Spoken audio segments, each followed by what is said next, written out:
right, hello everybody. Joey here. What are we talking about today? Let's kick off. How NFT creators can make money renting access to unlockable content. So monetization, a lot of different variations of how you can monetize with NFTs, with unlockables associated with NFTs. And what I'll show you today is rental. And let's just jump right into a demo. So basically what we've created is a Darkblockster rental website. This is an example. Marketplaces would be building on top of our protocol. Individual creators could create their own access NFTs, and I'll get more into this. But what I want to do right now is show you what we're talking about. So I've got this Buddy NFT. I am the creator of the Buddy NFT. I'm selling the Buddy NFT at a premium. It's an expensive NFT to own, so I've limited who can purchase the NFT. But inside of the Buddy NFT, there is unlockable content. There is a short film. There is a 3D model that's metaverse ready. There's a comic book inside as an unlockable, and then let's say that there's some conceptual art. A whole gamut of different types of content associated with the Buddy NFT. Now, I, as the creator and owner of the Buddy NFT, can create access NFTs, where a person doesn't own the Buddy NFT, but they are granted limited timed access to the dark blocks inside. So when you think about musicians right now, they're making NFTs, and the NFT is essentially the cover art. It's the album cover. And inside the dark block are the songs, and they're protected, and they are unlockable only by the owner. And what the musician can do with our rental protocol is essentially give limited access to the songs. 24 hours, a month, a year, the creator picks how long. So let me show you how this works. So here is the Buddy NFT, and I'm going to unlock 5 minutes of access to the dark blocks inside. So I'm going to have my Solana wallet pop open. You don't see it on screen. As the creator, I can pick how much the access NFT goes for. So the original NFT can be at a premium. It could be 1,000 SOL, but the access NFT can be 1 SOL for 5 minutes of access, or half a SOL, or whatever. We don't care about the pricing on our side. All right. I had a success message pop up, which you can't see because of the browser, but I think I have something down here. Yeah, so an NFT, an access NFT was created, and I have access to it. So let's go to my Darkblock website. Let me hit refresh here. I'm just doing some cleanup. And I've got a 5-minute access Buddy rental. Let me see if this is the right one. It's 12:04, right? 12:08, 1:08 p.m. Eastern time, so when it's going to expire. So right now you can see the countdown timer that I have 5 minutes of access to the Buddy dark blocks. I'm going to authenticate ownership, and here comes the short film.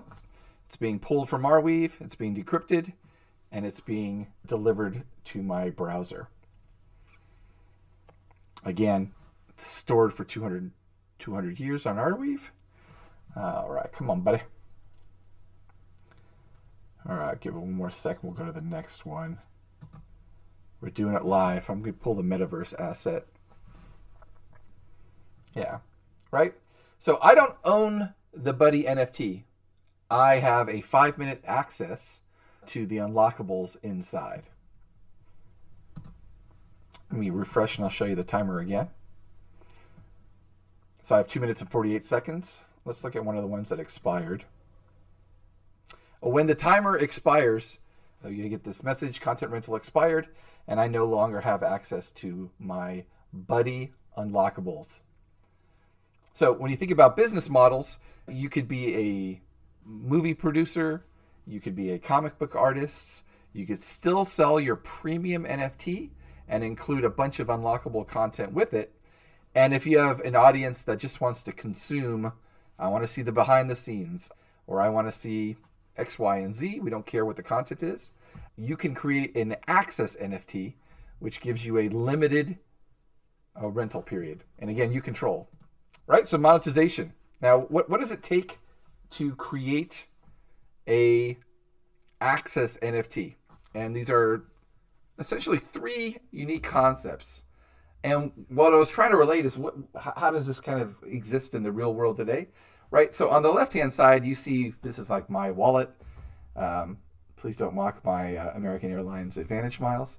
But I have premium cards. These are premium equivalent to NFTs. These are premium accounts I have that are just kind of always available. These are your content NFTs. And then I also have kind of disposable wallet objects, and these would be your access NFTs. They work for a limited time, and then they get disposed of. Today, right now, your wallets, whether it's Phantom or MetaMask, handle kind of temporary NFTs, NFTs that have time-based use. But in the future, I would assume they get to how, our Apple wallets pay attention to event-based tickets. All right. So what's interesting about this monetization flow for rental is it gives four different, if you include Darkblock, but three different revenue streams can be possible. So the marketplace will be able to partake in rental events. The creator of the NFT, the Buddy original, will be able to take place in the revenue stream because he or she sets the rules of how this can be rented. And then the NFT owner can also. So I hold a high dollar and inside there's some unlockables.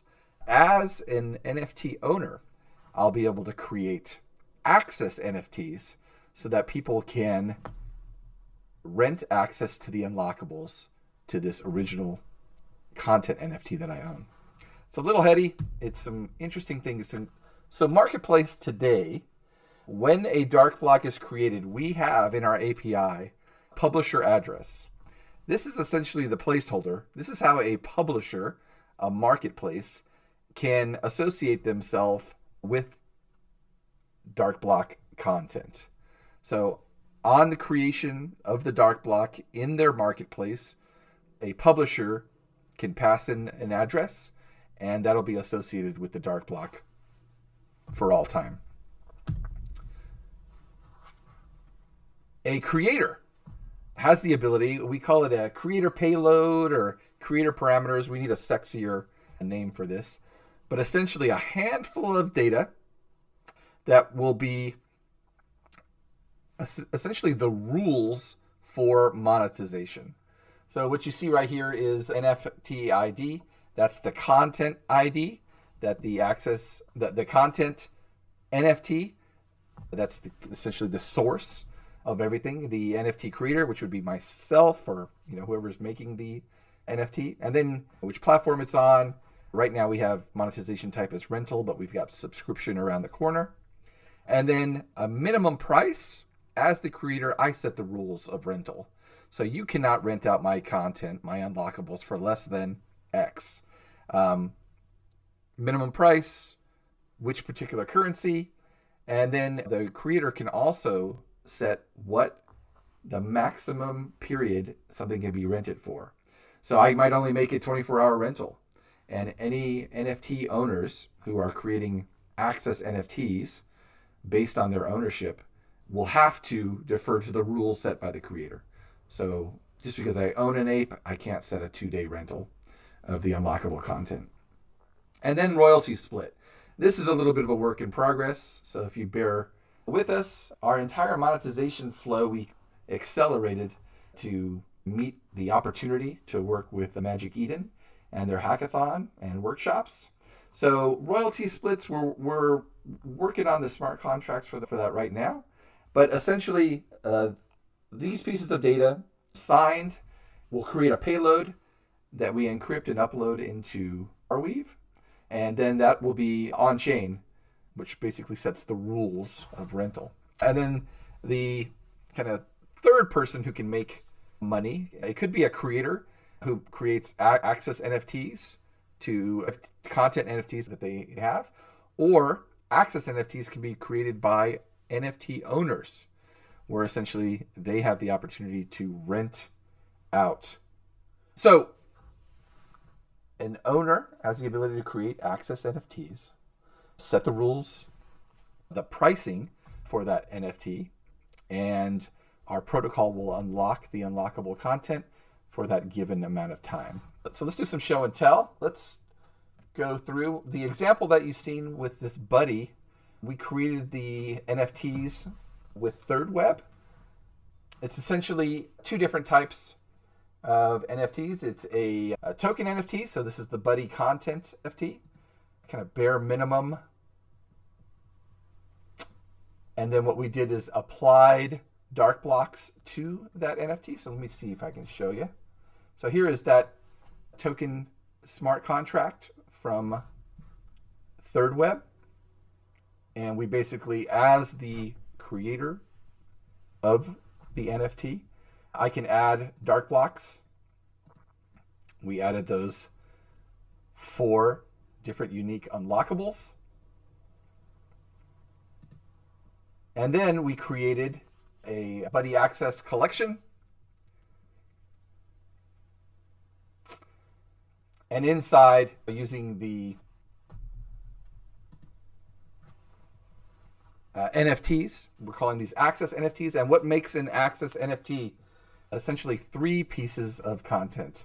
We need to know the original content NFT, which is basically the token ID and Solana side, platform, the monetization type, which is a combination of what type, which we only have rental right now, and then the time period, 1 day, 5 minutes, 10 hours. And then the third, and these are just traits associated with the NFT. And then the creation date is epoch, kind of timestamp, and this will be when the clock starts. So in the example of this buddy, as this was minted, that 5-minute timer was added as a trait, and the clock start then. So up on our website, under docs.darkblock.io, we have all this documented. Monetize NFT is the API. And then also monetization. We kind of have a step through on how you can do this yourself. This creator payload is a very important step. Essentially, it registers the content NFT and the rules for monetization. We might make something sexier in the future. Again, this was kind of an accelerated monetization flow. This all works. You can build on this today. The royalty split we're working on, and we'll have that soon. And this is the sign.darkblock.io, where you create that payload that puts the rules of the content NFT on chain. And literally for access NFTs, you can sell these on a marketplace as long as those traits are included. Solana right now, we're working on EVM, and then we'll see if we'll get to Tezos after that.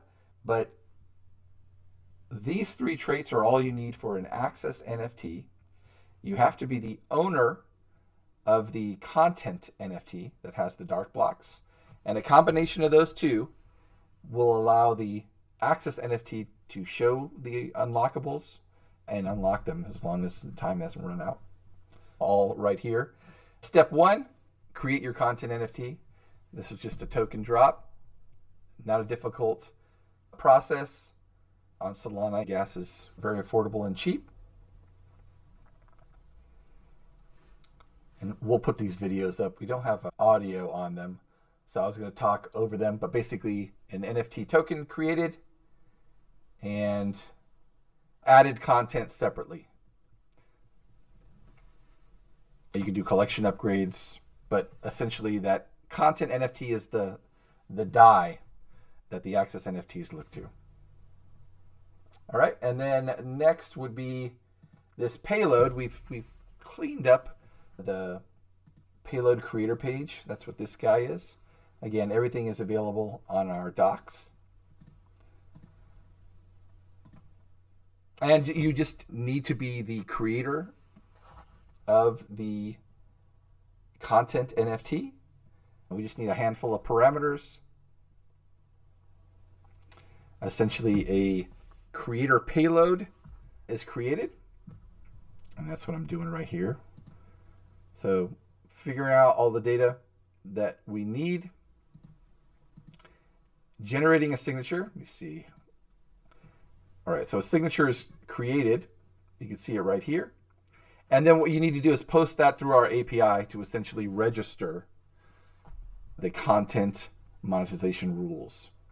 This all works right now. There's a little bit of a geek curve on it, but as long as you have an API key, which are easily available on our docs website, you should be able to take care of yourself. You need the signature, you need the config, and basically 7-8 bits of information to be able to create this payload. And that's what's happening right here in this video. I'll forward it through. Let's see. Yeah. Boom. Signed. Success. All right. And then the third part is creating those access NFTs. Access NFTs are like those limited use tickets that I showed earlier. So I create a collection, and there's a bunch of different ways we can do this, but using Third Web, it's easy enough for a owner to create a collection as long as you add those 3 different traits that we need. The token ID of the content NFT, the monetization type, rental, and a time period, and then thirdly, the epoch, the timestamp for when the clock starts. And it can be generated on the fly on Mint. All right. I can just show this again. Let me change my screen here. Oh, yeah. All right. So let's do a 30-minute rental real quick. So I'm going to just refresh. This is just a sample site. I'm minting access, a 30-minute NFT. I had a phantom pop-up. I'll put the individual videos just to show you by hand. You know, it's less than 5 minutes. I got a success message. I'm going to my Darkblock wallet. Let's see if the 30 minutes already in there. I can transfer this NFT to anybody. Anybody who has this NFT in their wallet can access the Darkblocks for the next 30 minutes. Signature request pop up.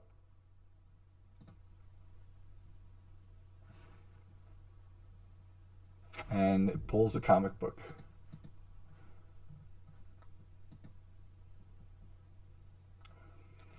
Or a ping file. And let's see if we get that short film. Let's get this guy to come.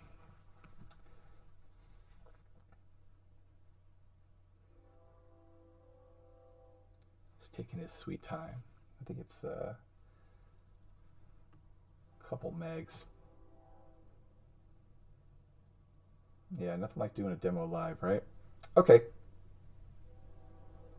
Watch, he'll show up. There it is. Come on, man. Right, so access NFT. I have access to it for the next 30 minutes. So the 3 concepts we want you to be aware of: content NFTs, the creator payload, and the access NFT. Let's just do extra. We also have the same flow. Since you're essentially created an access NFT, now we're in NFT creation land, where you can use tools like Crossmint or Paper XYZ to allow credit card payments. So I have a pop-up here, which you don't see, but it's essentially a Crossmint flow where I'm just using my regular old Visa card to buy an NFT in a custodial wallet and still have access to the Darkblocks. We've got it working with Crossmint. We'll get it working shortly with the Paper XYZ. And honestly, like, there are tools that allow that. The big sexy thing that we've been able to do is change the protocol to allow support for access NFTs, which are temporary, disposable, but give you access to Darkblock content inside. All right.